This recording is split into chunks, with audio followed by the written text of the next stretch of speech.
एक दिन आचार्य चाणक्य टहलते टहलते एक नदी किनारे बैठे। पास में चंद्रगुप्त बैठा था, शांत लेकिन उलझा हुआ। चाणक्य ने पूछा, क्या सोच रहे हो पुत्र? चंद्रगुप्त बोला, गुरुदेव, क्या हर बात दिल में रखना ठीक होता है? कभी कभी लगता है अगर सब कुछ कह दूं तो हल्का हो जाऊंगा। आचार्य मुस्कुराए और बोले, पुत्र, यही सोच सबसे बड़ा धोखा है।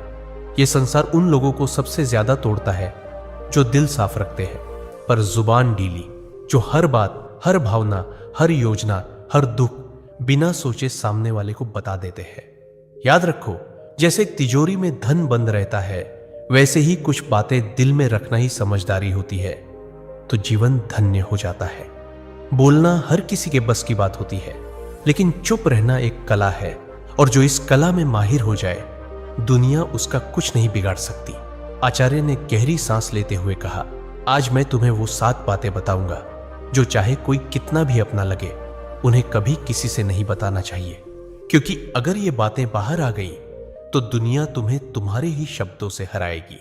तो चलो, मैं तुम्हें बताता हूं वो 7 गुप्त बातें, जिन्हें अगर तुमने छुपा लिया तो जिंदगी में परेशानी दूर दूर तक भटकती भी नजर नहीं आएगी। पहली बात, घर परिवार की समस्याएं किसी को मत बताओ। आचार्य चाणक्य ने कहा, जीवन की सबसे पहली नीति यही है कि अपने घर की परेशानियां कभी भी बाहर वालों को मत बताओ। चाहे झगड़ा हो, मतभेद हो या कोई निजी तकलीफ, उसे घर के बाहर जाहिर मत करो। एक बार एक शिष्य रोता हुआ आया और बोला, गुरुदेव, मेरे घर में झगड़ा हुआ। पिताजी मां पर चिल्ला रहे थे और भाई गुस्से में घर छोड़ गया। मैंने ये बात अपने दोस्तों को बता दी। चाणक्य ने गंभीर स्वर में कहा, पुत्र, जब तुम अपने घर की दरारें बाहर दिखाते हो तो लोग उन्हें जोड़ने नहीं और अधिक फाड़ने लगते हैं। लोग करुणा नहीं, कथा चाहते हैं। फिर उन्होंने एक कहानी सुनाई। एक गांव में 2 भाई रोज झगड़ते थे। एक दिन बड़े भाई ने पंचायत में छोटे भाई की बुराई कर दी। नतीजा, पूरे परिवार की इज्जत गिर गई। लोग बच्चों से दूरी बनाने लगे। घर की बात बाहर निकली नहीं कि संबंधों की मर्यादा भस्म हो जाती है, विश्वास चकनाचूर होता है और लोग तुम्हारे दुख को शस्त्र बना लेते हैं। चाणक्य बोले, घर का झगड़ा अगर बाहर गया तो वह घर की नींव डगमगा देता है। संबंध यदि बाहरी दृष्टि में आए तो उनका मान मिट जाता है। इसलिए चाहे हालात कितने भी बिगड़े, अपने घर की बातों को केवल अपनों तक ही सीमित रखो, क्योंकि बाहर की दुनिया मरहम नहीं, व्रण पर लवण छिड़कती है। दूसरी बात, अपनी कमाई या धन का खुलासा कभी मत करो।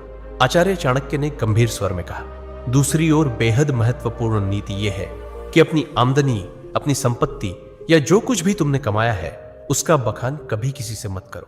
एक बार की बात है, मगध के एक राजा ने अपने दरबार में गर्व से अपने खजाने की झलक सबको दिखाई। सोने के सिक्कों से भरे कमरे, अनमोल रत्न और ढेर सारी संपत्ति सबके सामने रख दी। कुछ ही दिनों में क्या हुआ, पड़ोसी राज्य ने हमला कर दिया और वही खजाना लूट कर ले गए। चाणक्य बोले, धन जितना गुप्त हो उतना ही सुरक्षित होता है। उसकी दिखावट करना, अपने आप को चोरों और जलने वालों के सामने खड़ा करना है। फिर उन्होंने शिष्यों से पूछा, पुत्रों, क्या तुमने कभी देखा है कि अमीर लोग अपनी सच्ची कमाई सबको बताते हैं? नहीं, क्योंकि वे जानते हैं जहां अधिक लोग जान गए वहां जरूरतें, लोभ और संकट भी बढ़ते हैं। अगर किसी को लग जाए कि तुम अच्छी आमदनी करते हो तो कुछ लोग मदद के बहाने पास आएंगे, कुछ तुम्हें नीचे दिखाने के अवसर खोजेंगे और कुछ तो सिर्फ इसलिए द्वेष करने लगेंगे क्योंकि तुम्हारे पास वह है जो उनके पास नहीं। चाणक्य ने स्पष्ट शब्दों में कहा, धन का सबसे बड़ा रक्षक उसका छिपा होना है। अगर सबको तुम्हारे धन की जानकारी हो जाए तो लोग तुम्हारे मन की शांति भी छीन लेंगे। इसलिए याद रखो, अपनी कमाई को ढंका रखो, जिससे मन स्थिर और निश्चिंत रहे, क्योंकि जो धन दिखाया गया वही या तो लूट का कारण बनता है या जलन का। तीसरी बात, अपनी भविष्य की योजनाएं गुप्त रखो। आचार्य चाणक्य ने तीसरी नीति बताते हुए कहा, पुत्रों, जब तक कोई योजना पूरी न हो जाए उसे अपने मन के अंदर ही रहने दो। जो लोग अपने हर कदम की घोषणा पहले कर देते हैं वो अक्सर मंजिल तक पहुंचने से पहले ही रास्ता खो देते हैं। तक्षशिला के गुरुकुल में बैठे शिष्यों को चाणक्य ने एक उदाहरण दिया। एक बार का किस्सा है। एक व्यापारी ने सोचा कि वो अपने शहर में मसालों की एक बड़ी दुकान खोलेगा। उसने अपने सभी रिश्तेदारों, दोस्तों और पड़ोसियों को पहले ही ये बात बता दी। अगले ही हफ्ते एक चालाक आदमी ने उसकी बात सुनकर उसी जगह उसी तरह की दुकान खोल दी और बाजार पर कब्जा कर लिया। जब व्यापारी पहुंचा तब तक देर हो चुकी थी। चाणक्य बोले, हर विचार एक बीज होता है। अगर उसे बोने से पहले ही सबको बता दोगे तो कोई उसे मसल देगा या तुमसे पहले फल ले जाएगा। योजना की असली शक्ति उसकी चुप्पी में होती है। उन्होंने आगे कहा, ध्यान रहे, तैयारी का समय दिखाने का नहीं होता। काम पूरा होने के बाद ही बोलना चाहिए। जब तक सफर चल रहा हो तब तक चुप रहो। तुम्हारा इरादा, दिशा और अगला कदम, ये सब तुम्हारे अपने होते हैं। इन्हें सबके सामने लाकर तुम बेवजह का बोझ और आलोचना अपने सिर ले लेते हो। आज की दुनिया में भी यही नीति लागू होती है। कोई नया काम शुरू करना है, कोई योजना मन में है, व्यापार शुरू करना है या नौकरी बदलनी है, तब तक किसी से मत कहो जब तक वह काम पूरा ना हो जाए, क्योंकि ये दुनिया न तो योजना की रक्षा करेगी न ही असफलता की जिम्मेदारी उठाएगी। चौथी बात, अपनी कमजोरियां किसी को मत बताओ। आचार्य चाणक्य ने गंभीर स्वर में कहा, पुत्रों, जिस दिन तुमने अपनी कमजोरी किसी और को बताई उसी दिन तुमने हार की पहली सीढ़ी चढ़ ली। तक्षशिला के गुरुकुल में एक दिन एक शिष्य ने पूछा, गुरुदेव, अगर हम किसी अपने को अपनी पीड़ा, डर या कमजोरी बता दें तो क्या वो हमें समझेगा नहीं? चाणक्य मुस्कुराए और बोले, अपने अक्सर तब तक साथ होते हैं जब तक तुम्हारी ताकत उन्हें फायदा देती है, लेकिन जैसे ही तुम्हारी कमजोरी सामने आती है वही लोग या तो दूर हो जाते हैं या पीठ पीछे वार करते हैं। उन्होंने एक कहानी सुनाई। एक योद्धा था जो तीरों से डरता था। उसने अपने सबसे करीबी साथी से कहा, अगर युद्ध में तीर चलने लगे तो मुझे पीछे कर देना, मुझे डर लगता है। कुछ समय बाद वही साथी शत्रु से जा मिला और युद्ध में सबसे पहले तीर उसी योद्धा की ओर चलवाए, क्योंकि उसे पता था कहां वार करना है, और वह योद्धा बिना लड़े धराशायी हो गया। चाणक्य बोले, कमजोरी तब तक ताकत है जब तक केवल तुम्हें पता हो। जिस दिन वह किसी और को पता चल गई वह तुम्हारे विरुद्ध सबसे तेज अस्त्र बन जाती है। उन्होंने चंद्रगुप्त की ओर देखकर कहा, राजा वही होता है जो अपने डर को तलवार में छिपा ले और चेहरे की मुस्कान में अपने घावों को भी छुपा ले। तो याद रखो मेरे दोस्त, अपने डर, अपनी तकलीफें, पुराने घाव, इन्हें अपने भीतर रखो, क्योंकि दुनिया में बहुत से लोग मदद नहीं करते, हार का तमाशा देखने के लिए खड़े रहते हैं। पांचवी बात, अपने दान का बखान मत करो। आचार्य चाणक्य मुस्कुराए और बोले, पुत्रों, जो दान जुबान से बोला जाए वो पुण्य नहीं, अहंकार का प्रदर्शन होता है।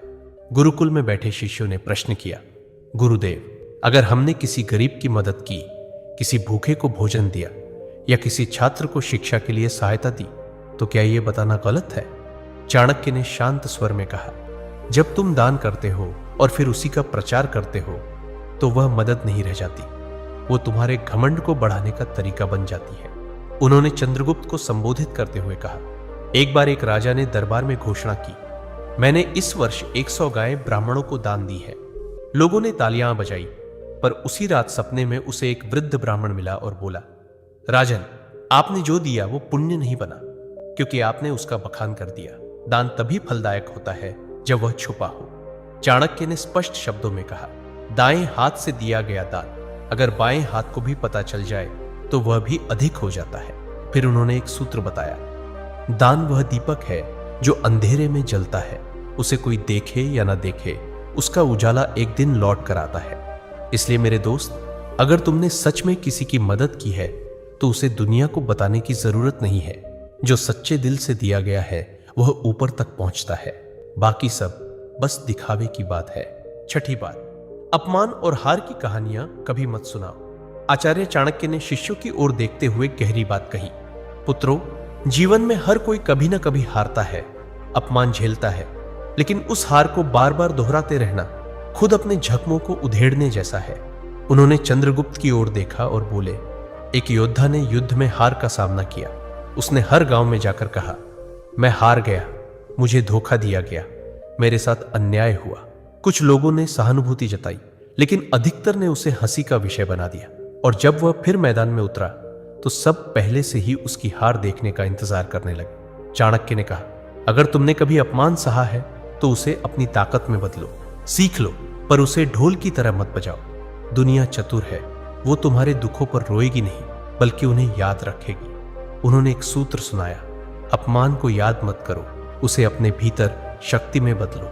जब तुम अपने दुख को सबके सामने लाते हो तो वे लोग जो पहले ही तुमसे जलते हैं उसी को तुम्हारे खिलाफ इस्तेमाल करते। और याद रखो, दुनिया तभी विश्वास करती है जब तुम अपनी ताकत दिखाते हो, न कि तब जब तुम अपने टूटने की कहानियां सुनाते हो। तो मेरे भाई, अगर कभी हारो तो दुनिया से मत कहो मैं हार गया, खुद से कहो अब और मजबूती से खड़ा होना है। सच्चा विजेता वही होता है जो गिरकर भी बिना कुछ कहे फिर से खड़ा हो जाता है और अपनी चुप्पी से सबको चौंका देता है। 7वीं बात, अपनी भावनाएं जैसे क्रोध, मोह या पीड़ा कभी किसी के सामने मत खोलो। आचार्य चाणक्य ने सभी शिष्यों की ओर देखा और गंभीर स्वर में बोले, मनुष्य का सबसे बड़ा रहस्य उसका मन होता है और जो हर किसी के सामने अपना मन खोल देता है वह सबसे पहले टूटता है। उन्होंने कहा, जब तुम रोते हो, क्रोधित होते हो या मोह में फंसते हो और इन्हें दूसरों से साझा करते हो तो लोग सहानुभूति नहीं, गणना करते हैं। वे सोचते हैं कि तुम्हारी कमजोरी कहां है और कैसे तुम्हें वहीं से तोड़ा जा सकता है। अगर तुमने किसी से कहा कि तुम किससे नाराज हो तो वो बात तुम्हारे शत्रुओं तक पहुंच सकती है। अगर तुमने किसी को बताया कि तुम किससे मोह रखते हो, वही लोग उस मोह को तोड़ने की कोशिश करेंगे। और अगर तुमने अपनी पीड़ा जाहिर की तो लोग उसका हल नहीं, फायदा सोचेंगे। फिर चाणक्य ने समझाया, भावनाएं भी उसी तरह होती हैं जैसे धन, जो सबके सामने आ जाए उसका मूल्य घट जाता है, पर जो भीतर सहेज ली जाए वही ताकत बनती है। उन्होंने चंद्रगुप्त से कहा, राजा वही होता है जो भीतर आग बनकर जले लेकिन बाहर से ठंडी छाया की तरह दिखाई दे। जिसे दुनिया न समझ सके वही सबसे मजबूत होता है। अपने मन की बात केवल उसी से कहो जो वास्तव में निस्वार्थ हो। बाकी सबके सामने बस मुस्कुराओ और मौन रहो। चंद्रगुप्त सिर झुकाकर बोला, गुरुदेव, मैं समझ गया। हर रिश्ते में भले प्रेम हो, लेकिन कुछ बातें ऐसी होती हैं जिन्हें गुप्त रखना ही बुद्धिमत्ता है। चाणक्य बोले, पुत्र, यही नीति जीवन का सबसे बड़ा कवच है। इसे ओढ़ लो, फिर कोई तुम्हें तोड़ नहीं पाएगा। तो मेरे दोस्तों, चाहे कोई कितना भी खास क्यों ना हो, इन 7 बातों को अपने तक ही सीमित रखो। अगर वीडियो अच्छा लगा तो लाइक, शेयर और कमेंट जरूर करें।